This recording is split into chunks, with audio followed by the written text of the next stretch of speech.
প্রায় প্রতি বছরই রোজার দিনগুলোতে অসহনীয় যানজটে পড়তে হয় নগরবাসীকে। তবে এবারের প্রথম রোজার চিত্র কিছুটা ভিন্ন। ঢাকার সড়কে গাড়ির চাপ ছিল, কিন্তু যানজটের তীব্রতা ছিল না। প্রথম রোজার সকালে যারা বের হয়েছেন তাদের গন্তব্যে পৌঁছাতে তেমন যানজটে পড়তে হয়নি বলে জানিয়েছেন পথচলতি মানুষ। সিগন্যালগুলোতেও প্রতীক্ষা লম্বা হয়নি। আজকে তো যেভাবে আসলাম একদম ফ্রি, ধোলাই পার, হানি ফ্লাইওভার, কোথাও জ্যাম নাই।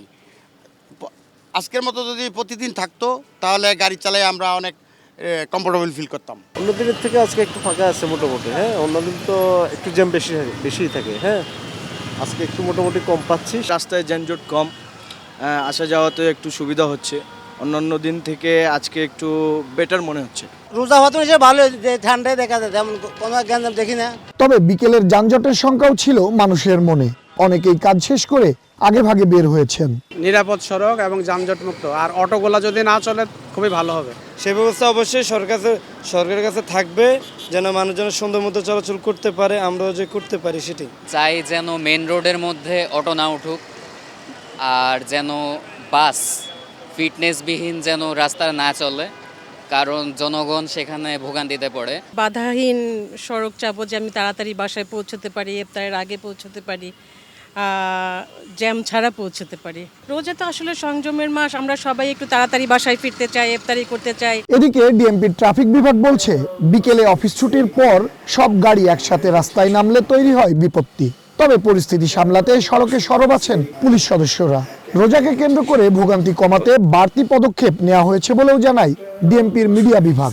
রমজান উপলক্ষে ঢাকা মেট্রোপলিটন এলাকায় ট্রাফিক ব্যবস্থাপনায় আমরা বেশ কিছু বিষয়ে মাথায় রেখে আমাদের ট্রাফিক পরিকল্পনাটা সাজিয়েছি। পরিবারের সাথে ইফতার শরীক হতে পারেন, সে লক্ষ্যে যেন তারা যথাসময়ে বাসায় পৌঁছাতে পারেন। আমাদের প্রচেষ্টা থাকবে যানজটটাকে সহনীয় পর্যায়ে রেখেই সম্মানিত নগরবাসীর সেই প্রত্যাশা পূরণ করা। সে লক্ষ্যে আমাদের পুলিশ সদস্যরা সকাল থেকে সন্ধ্যা পর্যন্ত প্রাণান্তকর চেষ্টা চালিয়ে যাচ্ছেন। এবারও তার ব্যতিক্রম হচ্ছে না। উল্লেখযোগ্য হচ্ছে এই সময় বিশেষ করে দিনের বেলা পণ্যবাহী ট্রাক বলেন, দূরপাল্লার যে গাড়িগুলো, সেগুলো ঢাকা মহানগরীতে যেন প্রবেশ করতে না পারে, সে ব্যাপারে আমাদের সতর্কতা থাকে।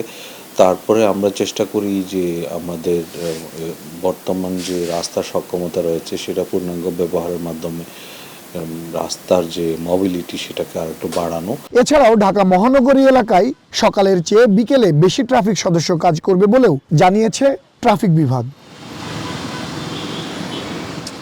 সৌরভ নূর, ওয়ান নিউজ, ঢাকা।